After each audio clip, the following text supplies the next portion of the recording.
ላይ እንዳትደርሱብኝ ስለነበረን ቆይታ ከልብ ላይፌ ላይ የመጡ ሁልጊዜ መጨቃጨቃቸውን ማቆም ስላልቻሉ እኔ ደግሞ ሰላምና እረፍትን ስለምፈልግ አዲስ ህይወት ከአዲስ ሴት ጋር መኖርን ስለምፈልግ ከዚህ በኋላ ሩታም ሄርሜላም ህይወቴ ላይ እንዳትደርሱብኝ ስለነበረን ቆይታ ከልብ አመሰግናለሁኝ። በጣም ጥሩ ጊዜ ከእናንተ ጋር አሳልፌያለሁ። በጣም ደስ የሚል ታይም ከእናንተ ጋር ነበረኝ።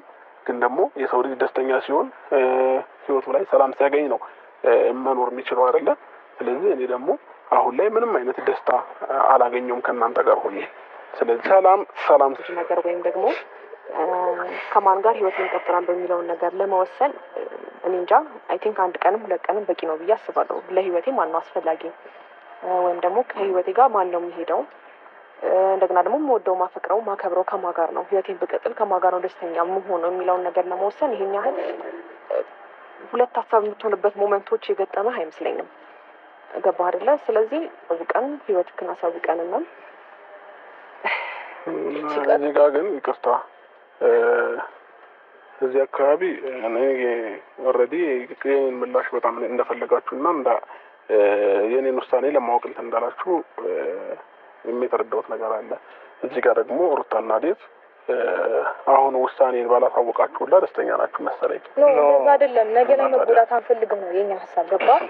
ትናንትና ላይ የምታሳየንን ነገር እኔም ጋር እሷም ጋር እየመጣ እንዳትደግመው በሚል ነው እንጂ የራሳችን ህይወት እኮ ለመምራት በጣም አስፈላጊ ነገር ነው። ሪል አንተ የምር አስበበት ከሆነ በጣም ነው የሚያስደስተን። እንዴት አስደስተንም ለምን ብትል እንዴ ነገራችንን በስነ ስርዓት ለመምራትም ሆነ ሴት ልጆች ነን የራሳችንን ምርጫ መርጠን ለመቀጠልም ቢሆን ያንተ ውሳኔ አስፈላጊ ነው።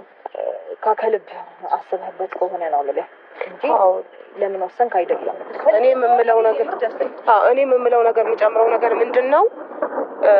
በዚህ ነገር ማንም መረጥክ ማንም ሩታም ሆንሽ ሄርሜላም የትኛውም ሰው ይመረጥ ሰላም እንድትሆን መሆን አለበት። በሰላማዊ ነገር ይሄ ነገር ብትፈቱት አንዱ ለአንዱ በቀል መተሳሰብ ሳይሆን ሩታም ጋር ሄደ ሄርሜላም ጋር ሄደ እሱ አይደለም ጉዳዩ ስለ ሰላም ነው። ምክንያቱም አንድ ሰው የሆነ ነገሮችን ሀፕን ባደረገ ቁጥር የሆነ ብጥብጥ ተነስቶ ከአንድ ሰው ጋራ የማይሆን ሰጣ ገቦስ መግባት አለበት ብዬ አላስብም። ለምን እናንተ ሴቶች ናችሁ፣ የትኛውም በኩል ብትሄዱ ሴቶች ናችሁ ተጎጂ።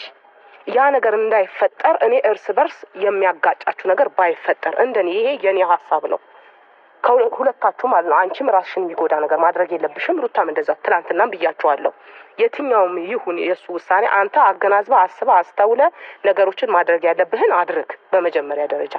ሲቀጥል ደግሞ ይሄ ነገር ወደ ጸብ መጋበዝ የለበትም። በሰላም ፍቱት። ይቻላል እኮ በሰላም ይሄ ነገር በቃ